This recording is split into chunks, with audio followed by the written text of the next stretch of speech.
Hi, welcome to Till You Make It Girl. Not the it girl, the fake it till you make it girl. Today's episode is entitled Fire and Rescue.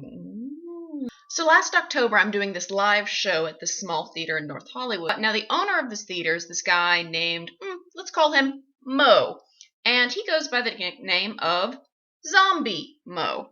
Now, I tell you his name is Zombie Mo, and boom, you already know what this guy looks like, right? Like, ratty, hair with the Black Sabbath t-shirt, piercings, chains, all that stuff. Y'all, he looks like an accountant. Bigger guy, receding hairline, sweet smile, total teddy bear. More into hugging than I am, though not a big hugger me. The way the show works is that there's sort of a haunted house maze type thing that the audience goes through, and then they stand in the dark and see these about 10, 15 minutes worth of these like really freaky little vignettes, like boom, boom, boom, boom. One of my characters that I'm playing is meant to have been burned alive and is now out seeking vengeance, like you do.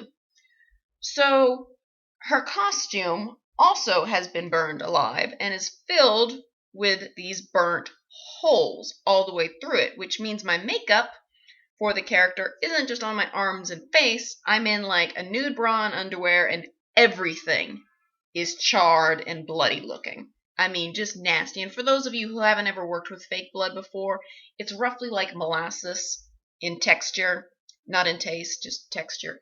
But it doesn't really dry. So you're just tacky and sticking to everything, and it's awful, and it doesn't come off, and neither does the black body paint or the like black cheap hairspray, you see at the drugstore at Halloween. Yeah, I have that all through my hair, but I look pretty freaking scary. It's the night of our first performance. We're all standing around in a circle, ready to go, and we're all in costumes, so I'm all nasty and sticky and burned and crispy and gory and tacky, and it's really gross. And we're like, yeah, let's do this, guys. Let's scare some people. And I raise my hand and I'm like, hey, zombie, just so you know, I am actually trained in first aid and CPR. I was a lifeguard for many years of just, because the theatrical clientele, even for more fringe stuff, tends to be somewhat of a more mature age bracket, shall we say. So I'm like, just so you know, if anything does happen, I'm back here. I'm trained in this, come get me. He's like, oh, cool, thanks. That's, hopefully it won't be a problem, but that's really good to go. And then, he gives everybody a hug, even though we're all gross and sticky and nasty. And then, one week, it's our last show of the evening, and I'm in the back, and Zombie bursts into the back room, and he's yelling, CPR! CPR!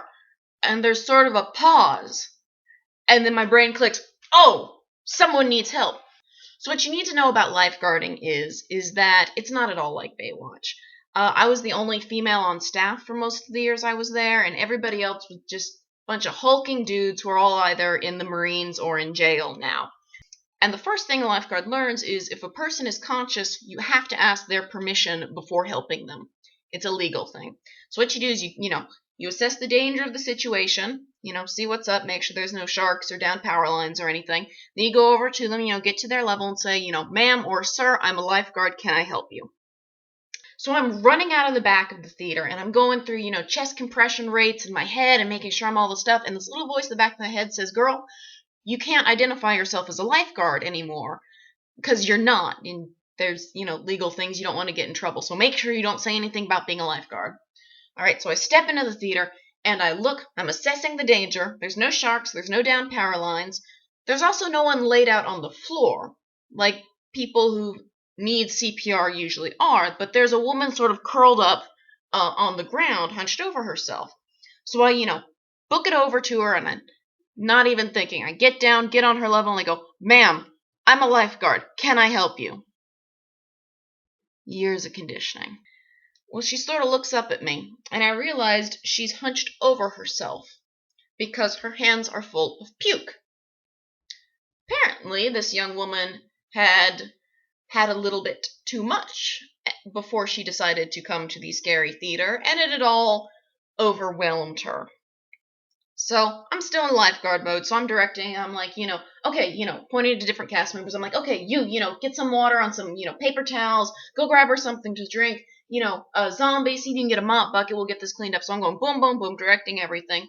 Get the woman taken care of. I stay with her while she calms down. We get her cleaned up. And, when she's good to go, she walks out. And it's only at that point I realize when Zombie ran into the back yelling CPR, CPR, because in his panic he could not remember either my name nor the words for "there is a woman in the theater who requires some assistance,"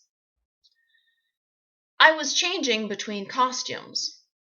So what happened is that this poor woman, who has been freaked out to the point of vomiting in her inebriated state, has looked up to see a charred corpse in flesh-colored underwear running at her and telling her it's a lifeguard going to save her life.